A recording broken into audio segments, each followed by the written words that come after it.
नमस्कार, मुद्दा देख रहे हैं आप। मैं हूं आपके साथ ऋषु त्यागी। देश अभी चुनावी मोड़ में है और ऐसे में चीन का मुद्दा चुनावी सुर्खियां बना हुआ है।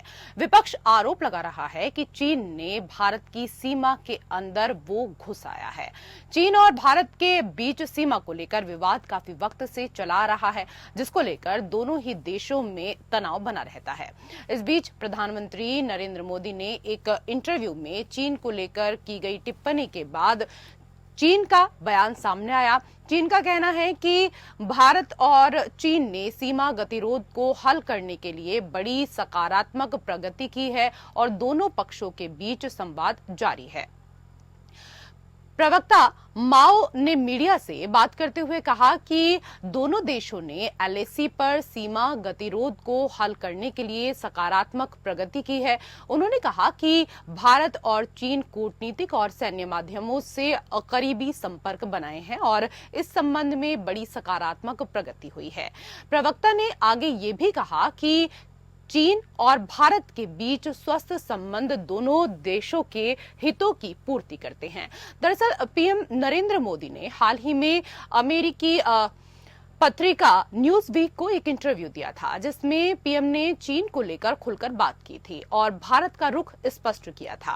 प्रधानमंत्री ने कहा था कि भारत के लिए चीन के साथ संबंध महत्वपूर्ण है और सीमा विवाद का तत्काल समाधान किया जाना चाहिए। पीएम ने ये भी कहा कि भारत और चीन के बीच स्थिर संबंध न केवल दोनों देशों के लिए बल्कि पूरे क्षेत्र और दुनिया के लिए काफी अहम है। पीएम की इस टिप्पणी के बाद चीन की तरफ से प्रतिक्रिया सामने आई। चीन के विदेश मंत्रालय की प्रवक्ता माओ ने कहा कि चीन को उम्मीद है कि भारत मतभेदों को ठीक से सुलझाएगा और द्विपक्षीय संबंधों को स्वस्थ स्थिर रास्ते पर आगे बढ़ाने के लिए चीन के साथ समान दिशा में कार्य करेगा। वहीं प्रधानमंत्री ने इंटरव्यू में कहा था कि दोनों देशों की सीमाओं पर लंबे समय से चले आ रही स्थिति पर तत्काल ध्यान दिया जाना चाहिए और इसे हल किया जाना चाहिए। प्रधानमंत्री नरेंद्र मोदी ने विश्वास जताया कि द्विपक्षीय वार्ता के जरिए दोनों देश अपनी सीमाओं पर शांति बहाल करने में सक्षम होंगे। उन्होंने कहा था कि हमें अपनी सीमाओं पर लंबे समय से चली आ रही स्थिति को तत्काल संबोधित करने की जरूरत है ताकि हमारी द्विपक्षीय बातचीत में आ रही परेशानियों से बचा जा सके। चीनी सैनिक अक्सर भारतीय सीमाओं में घुस जाते हैं। साल 2020 में गलवान में चीनी सैनिकों की भारतीय सैनिकों के साथ झड़प हुई थी, जिसमें 20 भारतीय सैनिकों की मौत हो गई थी। वहीं करीब 40 चीनी सैनिकों की भी जान चली गई थी। इसके बाद से भारत और चीन के बीच द्विपक्षीय संबंध तनावपूर्ण हो गए थे। दोनों देशों के बीच चल रहे तनाव को सुलझाने के लिए दोनों पक्ष अब कोर कमांडर स्तर की 21 दौर की वार्ता कर चुके हैं। वहीं विपक्ष आरोप लगा रहा है कि चीन ने भारत की सीमा के भीतर तक वो घुस आया है। इस मामले पर विदेश मंत्री एस जयशंकर ने कहा कि चीन ने हमारी जमीन पर कब्जा नहीं किया है, लेकिन वास्तविक नियंत्रण रेखा एलएसी पर संवेदनशील और चुनौतीपूर्ण स्थिति बनी हुई है। जयशंकर ने कहा कि एलएसी पर दोनों देशों की सेनाएं कभी भी नहीं थी। सेनाएं इससे दूर अपनी अपनी तरफ तैनात थी। उन्होंने कहा 2020 में चीन कुछ जगह पर अपनी सेना को आगे लेकर आया। इसके जवाब में हमने भी अपनी सेना आगे बढ़ाई और गतिरोध शुरू हुआ। उसके बाद से दोनों सेनाओं के बीच वर्चस्व की लड़ाई जारी है, लेकिन कोई अतिक्रमण नहीं हुआ। और मुद्दा में दो विशेष अतिथि पैनल में हमारे साथ जुड़ चुके हैं। सबसे पहले उनका परिचय आपके साथ करा देते हैं। हमारे साथ विदेश मामलों की जानकार संजीव श्रीवास्तव जी जुड़ चुके हैं। स्वागत है संजीव जी आपका। और हमारे साथ विदेश मामलों के जानकार हरि मोहन कौशिक जी भी जुड़ गए हैं। आपका भी बहुत बहुत स्वागत हरि मोहन कौशिक जी। कौशिक जी, पहला सवाल मेरा आपसे ही है सर। चीन मामले में भारत ने सीमा पर सैन्य तैनाती बढ़ाने के साथ जिस तरह से राजनयिक प्रयास जारी रखे, उसके परिणाम सुखद दिख रहे हैं। प्रधानमंत्री की टिप्पणी और उस पर चीन का रुख क्या संकेत कर रहा है? देखिए, इस पूरे मामले को अगर आप उठाकर देखें तो उसमें एक चीज साफ तौर पर नजर आती है, वो ये है कि जो चाइना है ना, वो एक ब्रिंकमैनशिप की कहो या सलामी स्लाइसिंग की वो गेम खेलता है। और बहुत ही तरीके के साथ वो एक ऐसी पॉलिसी दिखाई देती है जिसके अंदर 2 स्टेप फॉरवर्ड और 1 स्टेप बैकवर्ड, और ऐसा लगा है कि जैसे जैसे उसके ऊपर प्रेशर क्रिएट होगा वो एक कदम पीछे हटता है। जैसे ही वो प्रेशर थोड़ा सा रिलीज होगा, या यूं कहें हमारी गवर्नमेंट या हमारा पूरा सिस्टम जो है वो थोड़ा सा रिलैक्स होगा, वो 2 कदम आगे बढ़ जाए। ये लगातार उसकी सिचुएशन चल रही है, और यही एक रीजन है मुझे जहां तक लगता है एक पूरी की पूरी जो हमारी गवर्नमेंट है, तो मैं थोड़ा सा इसमें क्रिटिसाइज करता हूँ कि हम बहुत जल्दी खुश हो जाते हैं और बहुत जल्दी दुखी भी हो जाते हैं। खुश इसलिए हो जाते हैं कि भाई हाँ, चाइना से हमारे रिलेशन अच्छे हो रहे हैं, और दुखी थोड़े टाइम बाद वही वो कोई नाम चेंज कर देगा, वो कोई एग्रेशन कर देगा, वो थोड़ा सा हमारे टेरिटरी के अंदर नजर उठा लेगा, वहीं हमारे को एक डिस्कशन शुरू हो जाएगा, यार चेंज हो चुका है और कहीं ना कहीं चाइना दोबारा एग्रेशन। और दूसरा हमारी डेमोक्रेटिक मैम, ये डेमोक्रेसी जो है ना, ये कभी भी पेशेंस नहीं रख पाती। अब क्योंकि इलेक्शन टाइम है, चाइना को भी पता है, वो सरकार को घेरने के लिए हमारी अपोजिशन लगातार ऐसे ऐसे मुद्दे उठा रही है जिसके अंदर सरकार कई बार बहुत सारी बातें जो या बहुत सारी वार्ता जो उस टाइम पर चल रही होगी, जो बैकडोर चल रही थी वो या बिहाइंड द सीन चल रही थी, वो नहीं ला पाती, और इसलिए उन्हें जानबूझकर मजबूरी में कहीं जानबूझकर नहीं, मजबूरी में ऐसे जवाब देने पड़ जाते जो कि डिस्कशन का एक मुद्दा बनता है। तो दोनों तरीके से मैं मानता हूं कि एक कॉम्प्लेक्स सिनारियो को बहुत सिंपल वे में देखने की कोशिश। और चाइना की पॉलिसी एक कॉम्प्लेक्स पॉलिसी है, ये बहुत इजी नहीं है बहुत जल्दी से इसको डिफाइन करना। ठीक है, कई और चीजें हैं सर, हम आपसे समझने की कोशिश यहाँ पर करेंगे। एक बार संजीव श्रीवास्तव जी का भी रुख कर लेते हैं। सर, चीन के साथ सीमा संघर्ष को लेकर भारत ने एक तरफ तो मजबूत सैन्य शक्ति लगाकर स्थिति को संतुलित करने का प्रयास किया, दूसरी तरफ राजनयिक गतिविधि जारी रखी। 2 बड़े देशों के विवाद को सुलझाने की दिशा में क्या ये बेहतर पहल कही जा सकती है? जी जी बिल्कुल रेशो जी, भारत सरकार की जो चाइना को लेकर के जो नीति है, ये जो प्राइम मिनिस्टर मोदी की सरकार है, नया भारत है, वो बहुत स्पष्ट है कि चाइना के साथ हम बातचीत करने से पीछे नहीं हटेंगे, लेकिन चाइना के साथ जो भी बातचीत होगी वो पोजीशन ऑफ स्ट्रेंथ के साथ होगी, क्योंकि प्राइम मिनिस्टर मोदी के नेतृत्व की ये जो सरकार है वो चाइना के चरित्र को बहुत अच्छी तरीके से समझती है। चाइना एक ऐसा राष्ट्र है जो कि विस्तारवादी है, आधिपत्यवादी है, उपनिवेशवादी भी अब वो बन चुका है। BRI का उसका जो प्रोजेक्ट है वो एक औपनिवेशिक प्लान है, और राष्ट्रों को कर्ज में डालने की जो नीति है उसकी वजह से वो उपनिवेशवादी व्यवहार भी कर रहा है, और जाहिर है कि वो आधिपत्यवादी तो रहा ही है। और साथ ही साथ चाइना की जो रणनीतिक थिंकिंग है उसमें डिसेप्शन यानी धोखा देना भी उसका एक इंटीग्रल पार्ट रहा है। चाइना के एक बड़े पुराने स्ट्रेटेजिक थिंकर रहे सुंजू, उन्होंने एक किताब लिखी द आर्ट ऑफ वॉर, 12वीं-13वीं शताब्दी की किताब है, लेकिन चाइना के जो वर्तमान कम्युनिस्ट शासक हैं वो सुंजू की फिलॉसफी को पूरी तरह से फॉलो करते हैं, और उसमें बहुत स्पष्ट रूप से कहा गया है कि किसी भी युद्ध का सबसे अच्छा आउटकम ये हो सकता है कि वो युद्ध बिना लड़े हुए ही जीत लिया जाए, और यदि युद्ध को बिना लड़े हुए जीतना है तो फिर उसके लिए जो शत्रु है उसको अंदर से इतना कमजोर करना होगा, इतना खोखला करना होगा कि वो आपके खिलाफ हथियार उठाने की स्थिति में न रह जाए। तो चाइना की जो नीतियां होती हैं बहुत ही डिसेप्टिव होती है, जैसे कि हमारे पूर्व वक्ता क्या रहते सलामी स्लाइसिंग, ये भी एक डिसेप्टिव पॉलिसी है, दो स्टेप फॉरवर्ड एक स्टेप बैकवर्ड। फिर जासूसी की गतिविधियां कराना, भारत के आंतरिक मामलों में तरह तरीके की जो स्पाइंग एक्टिविटीज कराना, वो भारत को अंदर से खोखला करने की कोशिश करना, भारत के पड़ोसी राष्ट्रों के साथ मिलकर के भारत को कमजोर करने की खोखला करने की कोशिश करना, भारत को घेर के रखने की कोशिश करना।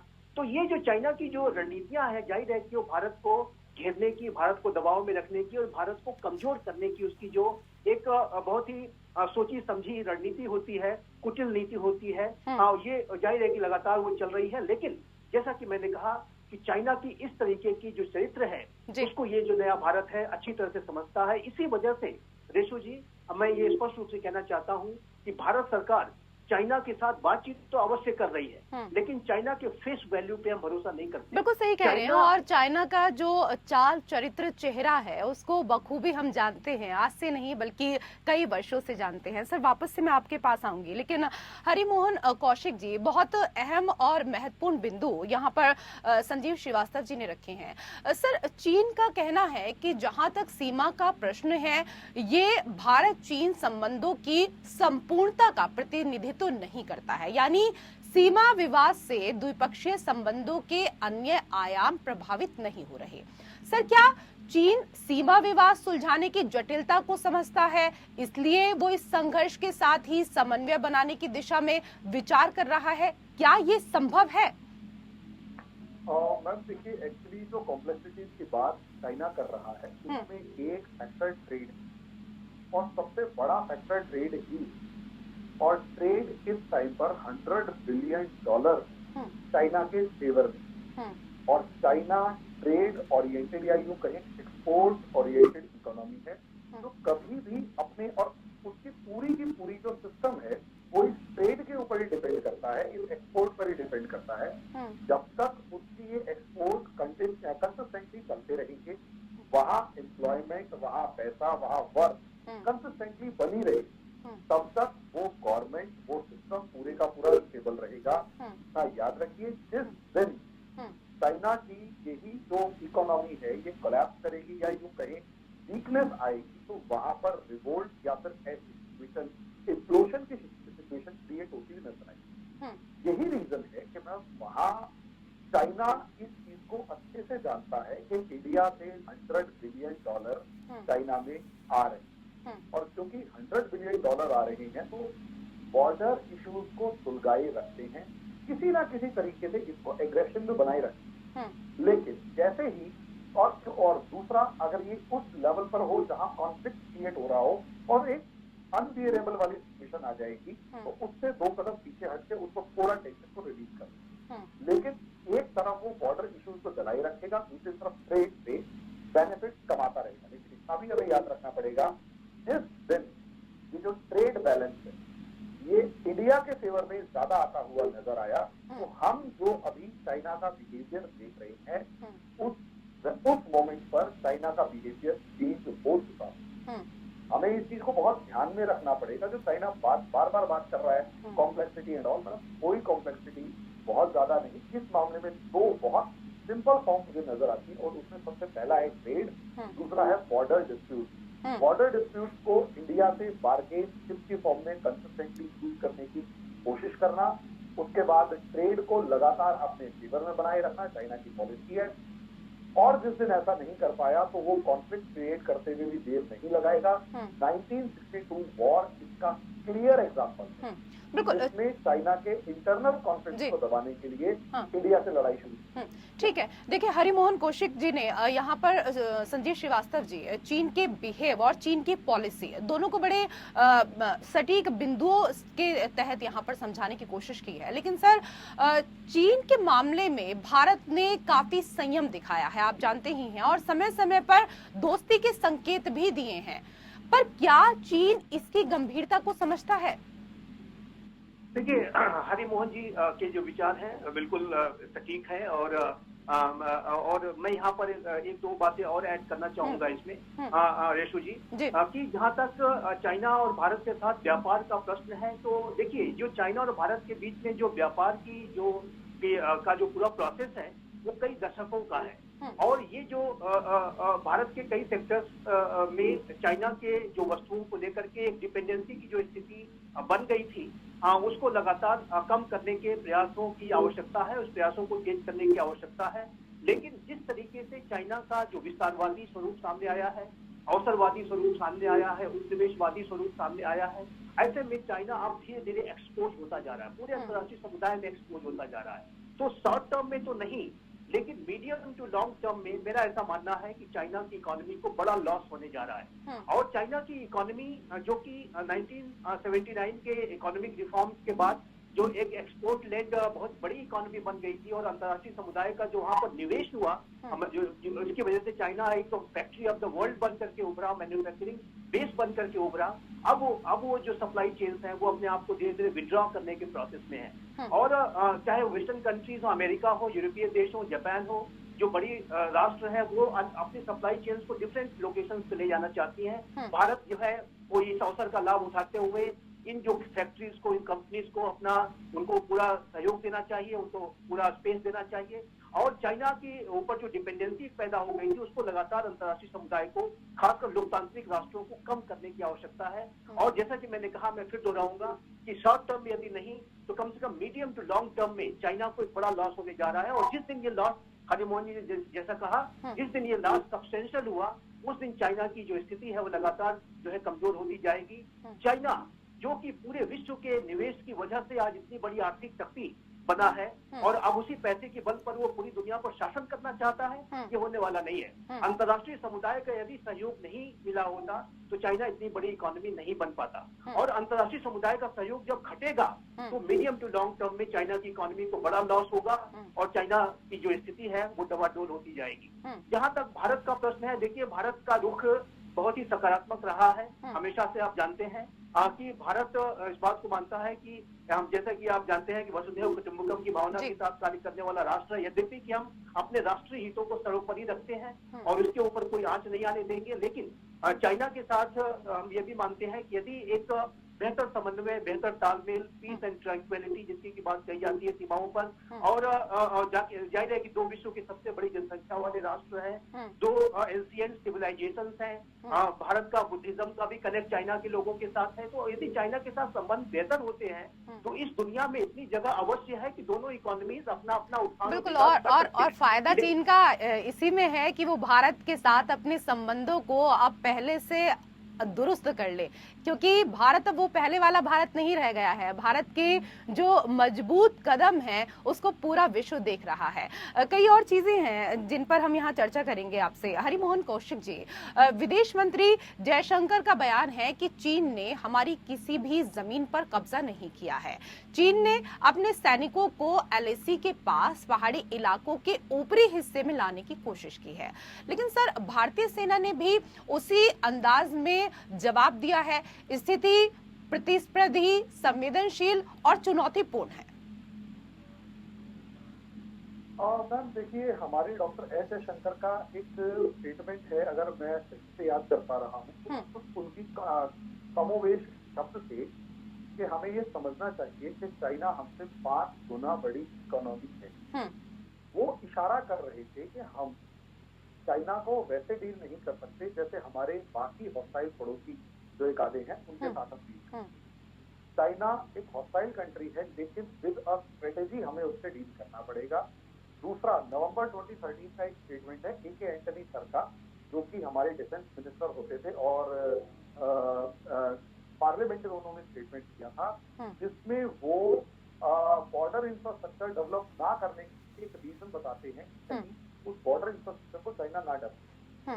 इसका मतलब 2013 तक हमारी गवर्नमेंट ऑफिशियली पार्लियामेंट में मान चुकी है कि हमारा वहां पर बॉर्डर इंफ्रास्ट्रक्चर नहीं था। अब इस गवर्नमेंट की जितने भी मेरी हमारे जो आर्मी ऑफिसर्स है जो चाइना के बॉर्डर पे सर्व कर चुके हैं या वैसे भी उनसे बात होती है तो वो ये कहते हैं कि अंधे तरीके से पैसा उड़ेला जा रहा है बॉर्डर इंफ्रास्ट्रक्चर के ऊपर और जो 10 साल में डेवलप हुआ है वो एक अल्टीमेट है। क्या इस 10 साल को हम 76 से की गई प्रिपरेशन से रिप्लेस कर सकते हैं, काउंटर कर सकते हैं? क्योंकि चाइना रुका नहीं है, हमें ध्यान रखना पड़ेगा। चाइना और ज्यादा इन्वेस्ट कर रहा है इसी बॉर्डर इंफ्रास्ट्रक्चर के ऊपर। अगर नानकिन नाम का शायद शहर है जो अरुणाचल प्रदेश के जो बॉर्डर है उससे 50 किलोमीटर दूर है, वहां अगर कोई बुलेट ट्रेन आ जाती है, मैम इमेजिन करके देखिए वो हमसे कितना आगे। तो जो हम अभी बात कर रहे हैं कि हमारे बॉर्डर के अंदर घुस गया, हमारी टेरिटरी में घुस गया, अपोजिशन का अपना एक प्रोपेगेंडा है, मैं उससे नहीं जा रहा, लेकिन जहां पर भी हमारा इस टाइम पर चाइना के साथ कॉन्फ्लिक्ट है वो उस जोन में है जहां पर बॉर्डर रिकॉग्नाइज नहीं। बिल्कुल ठीक है, क्योंकि चुनाव का समय है सर, और ऐसे में विपक्ष का काम है मुद्दे उठाने, तो इसलिए कोई ना कोई मुद्दा भुनाने का कार्य उसको करना ही पड़ेगा, क्योंकि चुनावों में अक्सर ऐसा होता भी है। लेकिन संजीव श्रीवास्तव जी, सर चीन के मामलों के अगर संबंध को हम यहाँ पर देखें तो चीन के संबंधों के मामले में भारत समझता है कि चीन के साथ उसकी तलखी भारत की ग्लोबल साउथ को लेकर आकांक्षाओं को प्रभावित करती हैं। वहीं ग्लोबल साउथ में भारत ने सर जिस तरीके से अपना प्रभाव कायम किया है, इससे चीन अपना रुख बदलेगा? देखिए, भारत इस बात को अच्छी तरह से जानता है कि चाइना यदि कभी भी भारत के साथ कोई सकारात्मक रुख अगर वो कभी दिखाएगा तो वो उसी आधार पर दिखाएगा कि जब भारत अपनी पोजीशन ऑफ स्ट्रेंथ को मजबूत करे। और जब मैं पोजीशन ऑफ स्ट्रेंथ की बात करता हूँ तो उसमें 3 बातें हैं। पहला तो ये कि हमारा जो मिलिट्री का जो डिप्लॉयमेंट है, जो मिलिट्री पॉस्चर है, वो चाइना के विरुद्ध लगातार सशक्त और मजबूत होना चाहिए और इस ताकत को हमेशा बना के रखना होगा बॉर्डर एरियाज पर। दूसरा, जो बॉर्डर एरियाज का जो इंफ्रास्ट्रक्चर डेवलपमेंट प्रोग्राम है उसको टाइम बाउंड मैनर में तेज गति से पूरा करना होगा।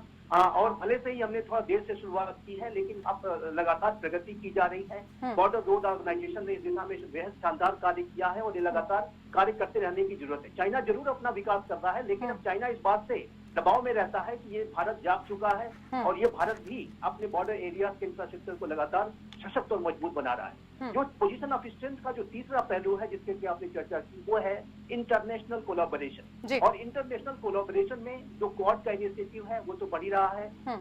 Japan, Australia, United states of America के साथ हमारा सहयोग लगातार प्रगाढ़ और गहरा हो रहा है। और ये सभी राष्ट्र चाइना की चुनौती को समझते हैं, चाइना के चैलेंज को समझते हैं और उसको ध्यान में रखते हुए अपने आपसी समझदारी को, अपनी पार्टनरशिप को गहरा कर रहे हैं। भारत का जो ग्लोबल साउथ के राष्ट्रों को लेकर के एक लीडरशिप का रोल सामने आया है, वो भी भारत की जो पोजीशन ऑफ स्ट्रेंथ को मजबूत करने का कार्य करेगा। और निसंदेह आप देखिए जिस तरीके से भारत ग्लोबल साउथ के राष्ट्रों का एक लीडर बनकर के उभरा है, वॉइस ऑफ द वॉइसलेस बनकर के उभरा है। और G20 में अब अफ्रीकन यूनियन को जिस तरीके से भारत के प्रयासों की वजह से सदस्यता मिली है, और जाहिर है कि G20 में बिल्कुल G20 को भी देखिए ना, हम 21 हमने बना दिया है। सर समय का अभाव है, बहुत बहुत धन्यवाद आप दोनों मेहमानों का हमारे साथ इस चर्चा में जुड़ने के लिए। मुद्दा में मेरे साथ फिलहाल इतना ही। नमस्कार।